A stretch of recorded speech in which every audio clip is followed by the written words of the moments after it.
ان الحمد للہ رب العالمین والصلاة والسلام علی صفوت خلقہ محمد النبی الامی وعلی آلہ وسلم تسلیما۔ اللہ تعالیٰ نے رمضان اور قرآن کا حسین جوڑ بنایا۔ اللہ تعالیٰ نے قرآن کو باعزت بنایا، جو کہ شخص اس کے ساتھ جڑ جاتا ہے وہ بھی باعزت ہو جاتا ہے۔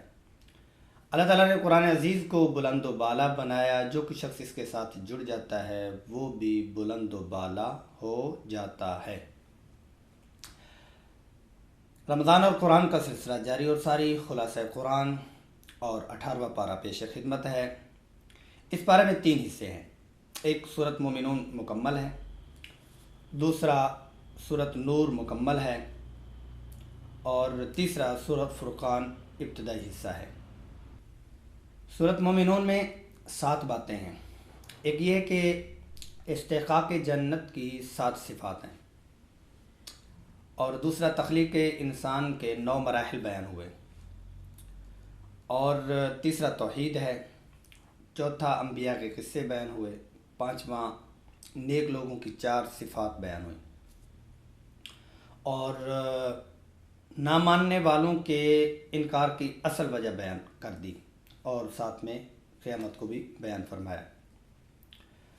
استحقاق جنت کی جو 7 صفات ہیں وہ ایک ایمان ہے، نماز میں خشوع ہے، اعراض عن اللغو ہے، زکوٰۃ کی ادائیگی ہے، اور پاک دامنی ہے، امانت داری ہے، اور نمازوں کی حفاظت ہے۔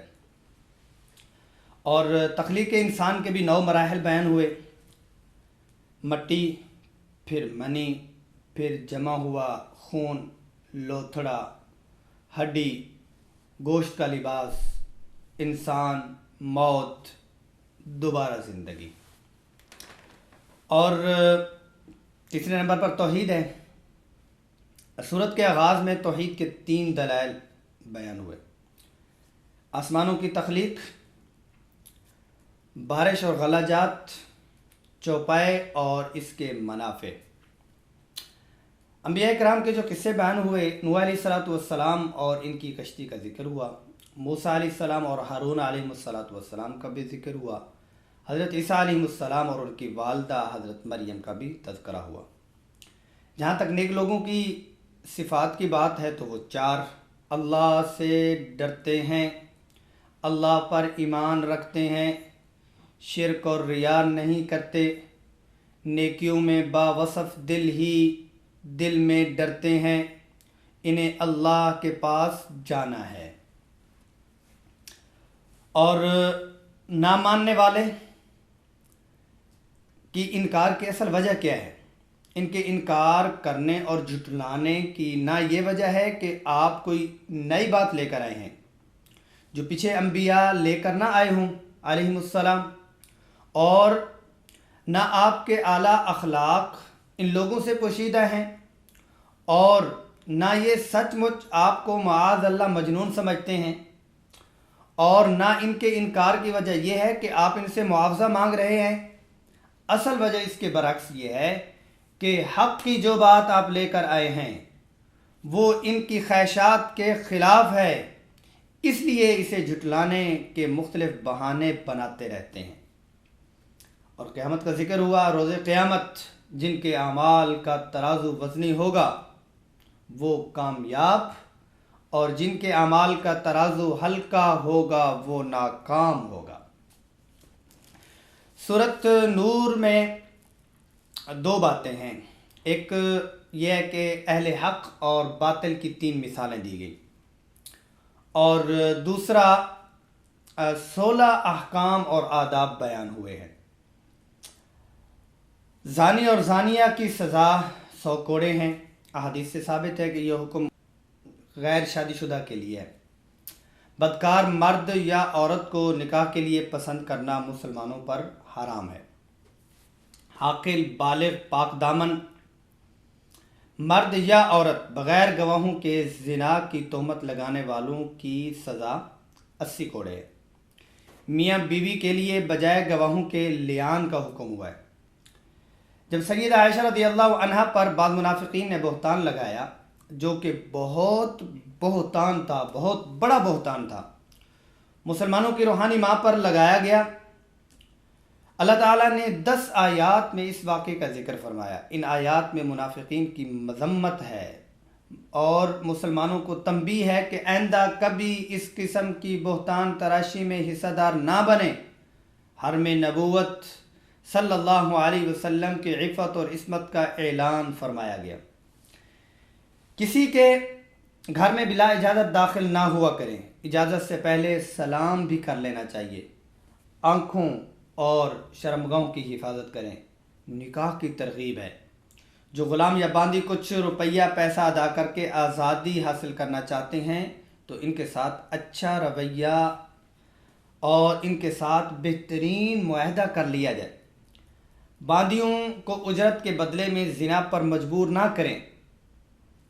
چھوٹے بچوں اور گھر میں رہنے والے غلاموں اور باندیوں کو حکم ہے کہ اگر وہ نماز فجر سے پہلے، دوپہر کے قیلولے کے وقت، نماز عشاء کے بعد تمہارے خلوت والے کمرے میں داخل ہوں تو اجازت لے کر داخل ہوں، کیونکہ ان 3 اوقات میں عام طور پر عمومی استعمال کا لباس اتار کر نیند کا لباس پہن لیا جاتا ہے۔ بچے جب بالغ ہو جائیں تو دوسرے بالغ افراد کی طرح ان پر بھی لازم ہے کہ وہ جب بھی گھر میں آئیں تو اجازت لے کر آئیں یا کسی بھی طریقے سے اپنی آمد کی اطلاع دے کر آئیں۔ وہ عورتیں جو بہت بوڑھی ہو جائیں، نکاح کی عمر سے گزر جائیں، اگر وہ پردے کے ظاہری کپڑے اتار دیں تو ان میں کوئی حرج نہیں ہے۔ گھر میں داخل ہو کر گھر والوں کو سلام کریں۔ اجازت کے بغیر اجتماعی مجلس میں سے نہ اٹھیں۔ اللہ کے رسول صلی اللہ علیہ وسلم کو ایسے نہ پکاریں جیسے آپس میں ایک دوسرے کو پکارتے ہیں۔ یہ 16 احکام چیدہ بیان ہو گئے۔ اہل حق اور اہل باطل کی 3 مثالیں دیں۔ پہلی مثال میں مومن کے دل کے نور کو اس چراغ کے نور کے ساتھ تشبیہ دی گئی کہ جو صاف شفاف شیشے سے بنی ہوئی کسی قندیل میں ہو۔ اس قندیل کو کسی تھال میں رکھ دیا جائے تاکہ اس کا نور معین جہت میں رہے جہاں اس کی ضرورت ہو۔ اس چراغ میں جو تیل استعمال ہوا وہ تیل زیتون کے مخصوص درخت سے حاصل شدہ ہے۔ اس تیل میں ایسی چمک ہے کہ بغیر آگ دکھائے ہی چمکتا دکھائی دیتا ہے۔ یہی حال مومن کے دل کا ہے۔ وہ حصول علم سے قبل ہی ہدایت پر عمل پیرا ہوتا ہے، پھر جب علم آ جائے تو نور علی نور کی صورت ہو جاتی ہے۔ دوسری مثال اہل باطل کے اعمال کی ہے جنہیں وہ اچھا سمجھتے ہیں۔ فرمایا کہ ان کی مثال سراب جیسی ہے۔ جیسے پیاسا شخص دور سے سراب کو پانی سمجھ بیٹھتا ہے، لیکن جب قریب آتا ہے تو وہاں پانی کا نام و نشان نہیں ہوتا۔ یہی حال کافر کا ہے کہ وہ اپنے اعمال کو نافذ سمجھتا ہے، لیکن جب موت کے بعد اللہ کے سامنے پیش ہوگا تو وہاں کچھ بھی نہیں ہوگا۔ اس کے اعمال غبار بن کر اڑ چکے ہوں گے۔ تیسری مثال ان کے عقائد کو سمندر کی تہ بتہ تاریکیوں کے ساتھ تشبیہ دی گئی کہ جہاں انسان کو اور اپنا ہاتھ تک دکھائی نہیں دیتا۔ یہی حال کافر کا ہے کہ جو کفر اور ضلالت کی تاریکیوں میں سرگرداں رہتا ہے، اس کو بھی کچھ دکھائی نہیں دیتا۔ سورہ نور بہت ہی اہمیت والی اور خواتین اور معاشرے میں بہتری لانے کے لیے ضروری ہے کہ اس کا مطالعہ کیا جائے اور اس کو پڑھا جائے۔